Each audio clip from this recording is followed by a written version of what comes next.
જય ધન્વંતરી મિત્રો, આપણે અધારણીય વેગો વિશે ચર્ચા કરી રહ્યા છીએ. ત્યારે હવે પછીનો અધારણીય વેગ એટલે અપાન વાયુ, પવનછૂટ, ગુદા માર્ગેથી બહાર આવતો એક પ્રકારનો વાયુ,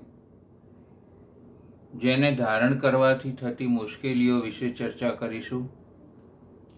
તો મિત્રો, મારી ચેનલને સબસ્ક્રાઈબ કરશો, વિડીયોને લાઈક કરશો અને તમારા મિત્ર વર્તુળમાં વિડીયોને મોકલી આપશો.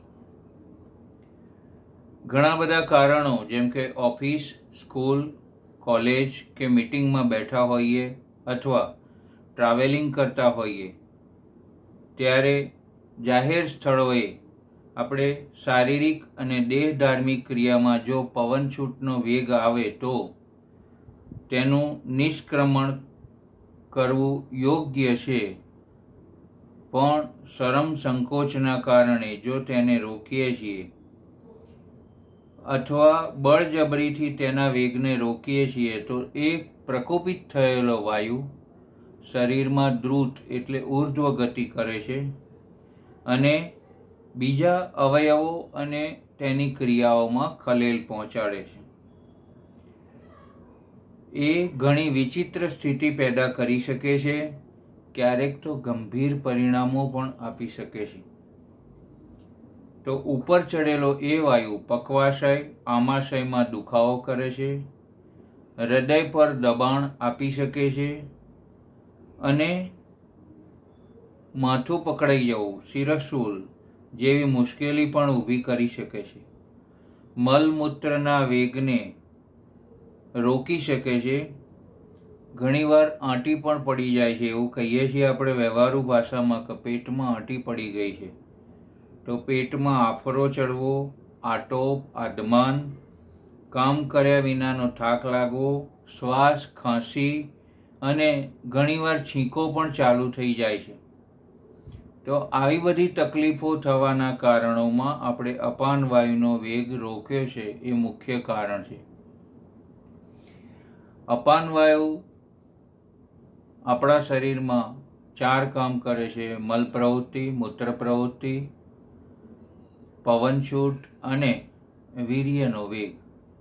તો ઘણા બધા આંતરિક મુશ્કેલીઓ, પર્સનલ તકલીફો થવાના કારણોમાં પણ આ અપાન વાયુનો વેગ ધારણ કરવાથી થઈ શકે છે. જેમ કે પિંડીઓ પકડાઈ જવી, બહેનોને માસિકમાં મુશ્કેલીઓ થવી, માસિક વાયે ચડી જવું અને ભાઈઓને વીર્યની છૂટ થવામાં પણ વધુ વાર લાગવી. આ બધા કારણોમાં પણ આ અપાન વાયુ, પવનછૂટને આપણે જો વેગને ધારણ કર્યો હોય તો થઈ શકે છે. તો મિત્રો, ક્યારેય પણ આવા વેગને ધારણ કરવો નહીં.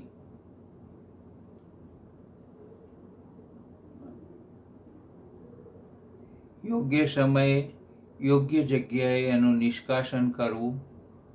જરૂરિયાત લાગે તો જાહેર સ્થળો પરથી થોડાક દૂર જઈને પણ આ વેગનું નિષ્કાશન કરવું ખૂબ જ જરૂરી છે.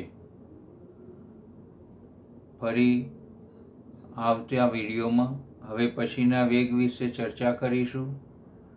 આજ માટે આટલું બહુ છે. ફરી એકવાર આપને યાદ કરાવું કે નાની નાની ભૂલોથી ગંભીર મુશ્કેલીઓ સર્જાઈ શકે છે. ત્યારે બહુ ચીવટ લઈશું તો આપણા સ્વાસ્થ્યનું રક્ષણ થશે અને એ સ્વાસ્થ્ય હજારો કામો કરી આપવામાં મદદરૂપ થશે. તમારી વર્કિંગ કેપેસિટી ખૂબ જ સારી રહેશે અને જોમ અને ઉત્સાહથી તમે તમારું કાર્ય સરસ રીતે સફળતાપૂર્વક પૂર્ણ કરી શકશો. જય ધન્વંતરી મિત્રો, કાળજી લઈશું આપણા સ્વાસ્થ્યની.